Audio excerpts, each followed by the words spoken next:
కి రీజన్ ఉంటుంది సార్, కక్ష సాధింపండి. ఎలిగేషన్స్ రీజన్ ఉంటుంది. రీసెంట్ గా డొమెస్టిక్ ఏదో ఒక డిపార్ట్మెంట్ ఉందండి, women welfare department family government some they called us for counselling. ఆ కౌన్సిలింగ్లో నన్ను అడగడం జరిగింది, మీకేనా ఆవిడ మీద పగ ఉందా, కలుస్తారా? నేను కలుస్తానని చెప్పాను. అదే క్వశ్చన్ ఆవిడని అడగడం జరిగింది. నాకు 3 కోట్లు ఇస్తే నేను ఆయన్ని వదిలేస్తాను, ఆయన నచ్చిన సినిమాలు చేసుకోమని, లేకపోతే ఒక్క సినిమా కూడా చేయనివ్వను, నేను మీడియాకి వెళ్తాను, అతను పరువు తీస్తాను అని డైరెక్ట్గా పోలీస్ స్టేషన్లో ఆ ఉమెన్ వెల్ఫేర్ డిపార్ట్మెంట్ లో ఆవిడ మాట్లాడినట్టు మీరు వెళ్ళి వాళ్ళని enquiry. This is already planned thing. ఏంటండి, ఏం ఎవిడెన్స్? What evidence? అది ఉమెన్ వెల్ఫేర్ వాళ్ళతో కలిసి కాదండి, వాళ్ళు కలపడానికి పిలిచారు. వాళ్ళ ముందు ఆ మాట ఎప్పుడైతే అన్నారో మిమ్మల్ని కలపలేమంటే మీరు కోర్టులో చూసుకోండి అని వాళ్ళు పంపించేశారు. లీగల్ ఇట్స్ పోలీస్ స్టేషన్ లో మాట్లాడిన దానికి వెల్ఫేర్ డిపార్ట్మెంట్ లో మాట్లాడిన దానికి ఎవిడెన్స్ ఏముంటుందని ఎవరు చెప్పారండి? నేను మిమ్మల్ని క్వశ్చన్ అడుగుతాను, can Disha police be influenced? Disha అంటే ఏంటండి? దిశ ఏంటండి? అభియోగం అంటే చెప్పిదంతా మరి అది అలా అడగండి. ఇన్ఫ్లుయెన్స్ చేశారు అంట and your passing a statement. It's not wrong, that is wrong. మీరు వాళ్ళని అడగండి, మీకు డబ్బులు ఇచ్చారా తేజ, ఇన్ఫ్లుయెన్స్ చేశారా అని అడగండి. సార్ వితౌట్ మై నోటీస్ నన్ను స్టేషన్కి కూడా పిలకుండా నా మీద ఎఫ్ఐఆర్ చేయడం జరిగింది. ఇన్ఫ్లుయెన్స్ చేస్తే అట్లా జరుగుతుందా? నన్ను పోలీస్ స్టేషన్కి కూడా పిల్ల, నేను హైదరాబాద్ షూటింగ్లో ఉన్నాను, సడన్గా ఎఫ్ఐఆర్ అయిపోయింది అన్నారు. మీరు బెయిల్ తీసుకోకపోతే మీరు అరెస్ట్ అవుతారని కూడా అన్నారు. నేను నా ఇన్ఫ్లుయెన్స్ ఉంటే నాకు తెలియకుండా నా మీద డైరెక్ట్గా అరెస్ట్ అని నన్ను పిలిచి చేశారా అని కూడా అడగకుండా ఎఫ్ఐఆర్ ఫైల్ అయింది. అడిగితే దిశ రూల్ అండి అన్నారు.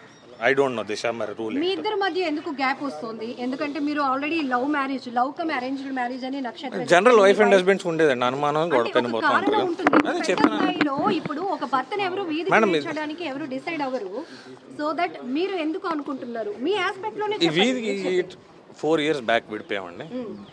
4 years విడిపోయిన 3వ నెలలోనే ఇదే దిశ పోలీస్ స్టేషన్ వాళ్ళు కౌన్సిలింగ్ చేసి కలపడానికి పిలిస్తే అప్పుడు ఆవిడ అన్న మొట్టమొదటి మాట, ఇతను సినిమాలు మానేయకపోతే నేను అన్ని న్యూస్ ఛానల్స్ని పిలిచి అతన్ని అన్పాపులర్ చేస్తాను, అప్పుడు ఎలా సినిమా చేస్తాడో చూస్తాను. ఇది డైరెక్ట్గా దిశ స్టేషన్లో ఏసీపీ ముందు, సిఐ ముందు ఆవిడ మాట్లాడిన మాటలు.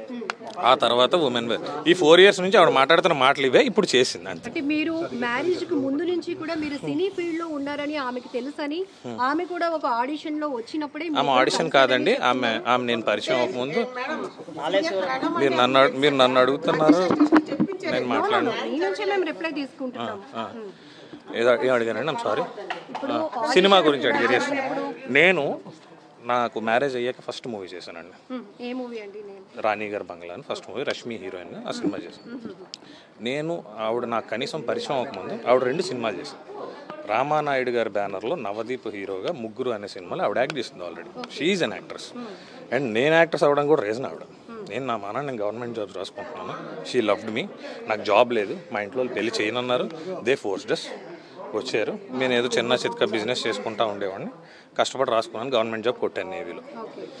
ఈమె ఫ్యాంటసీస్ వరకు ఈమె నన్ను సినిమాలు, టిక్ టాక్స్ చెయ్యు. ఆమె ప్రొఫైల్స్ చూడండి మీరే, రోజుకు ఒక 4 డ్యాన్స్ వీడియోలు చేస్తుంది.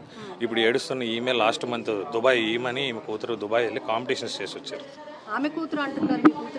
మరి మీరు అడిగిన క్వశ్చన్కి సమాధానం చెప్పి, మరి నా కూతురు అయితే నా పర్మిషన్ ఉండాలి కదండి. When she has to move to Dubai, అది కూడా చిన్న బట్టలు వేసుకుని ఒక ర్యాంప్ వాక్ చేయాలంటే ఒక తండ్రిగా పర్మిషన్ అడగాలి కదా.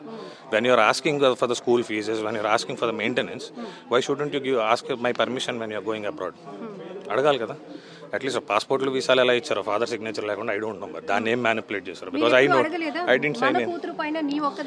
They will not respond me అండి, they will not respond for me. For your kind information, వాళ్ళు నాకు రెస్పాండ్ గారు. పాప బర్త్డేకి ఫోన్ చేసినా ఫోన్ ఇవ్వరు, ఫోన్ ఎత్తరు. They won't respond. అంతే. ఎప్పుడైనా వాళ్ళకి డబ్బులు అవసరమై ఫోన్ చేస్తారు, 1 లక్ష ఇస్తావా? నా దగ్గర లేవు అంటే మరి ఎందుకు పెళ్లి చేసుకున్నావు? అప్పుడు వస్తాయి క్వశ్చన్స్. ఈ మాట నీకు 4 ఏళ్ళ నుంచి ఎందుకు గుర్తు రాలేదని అడుగుతాను నేను. ఇప్పుడు కూడా నేను మిమ్మల్ని కూడా అదే అడుగుతా, వై దిస్ ఈ సిచ్యువేషన్ 4 years నుంచి ఎందుకు రాలేదు? ఇప్పుడు అమ్మాయి ఏంది అంటున్నారు, నేను అదే చెప్తాను ఇందాక లేదు మీడియా. నిన్న కూడా ఉంటారు, లాస్ట్ వీక్ వచ్చినా ఉంటారు, రేపు వచ్చినా ఉంటారు, నెక్స్ట్ వీక్ వచ్చినా ఉంటారు. This is an office. వస్తుంటారండి, ఎవరో ఒకరు వస్తుంటారు. ఒక సైడ్ క్యారెక్టర్ కోసం వస్తారు, సినిమా కోసం వస్తారు, దీనికోసం. నేను అడుగుతుంది ఏంటంటే, నా ఆఫీస్ మొత్తం సీసీ కెమెరా ఉన్నాయి, ఎప్పుడు వచ్చారనేది నేను చూపిస్తాను. ఇప్పుడు స్టేషన్కి వెళ్ళి ఐ విల్ ప్రూవ్ దెమ్. నేను వచ్చి గంట అవుతుంది, అంటే గంట అంటే మీరు రాక గంట ముందు. మీరు వచ్చేసరికి జిమ్ కాస్ట్యూమ్లో ఉన్నాను, పక్కనే నా జిమ్. వెళ్తే జిమ్కి సీసీటీవీ ఫుటేజ్ ఉంటుంది. జిమ్లో ఉన్నానో లేదో తెలుస్తుంది. ఇది 3 months అయిందండి ఇది 3 months అయింది తీసుకొని. February 18th సెప్టెంబర్ రోజు ఆఫీస్ ఓపెన్ చేశాను. 18th వచ్చాను. తను చెప్తుంది ఆల్రెడీ మీరిద్దరు పెళ్లి చేసుకున్నారని ఆ వీడియోస్ ఫొటోస్ ఎవరు పెళ్లి చేసుకున్నారు? మీరు ఇప్పుడు ఏదైతే లేదు, ఇట్స్ కంప్లీట్ ఫాల్స్ థింగ్.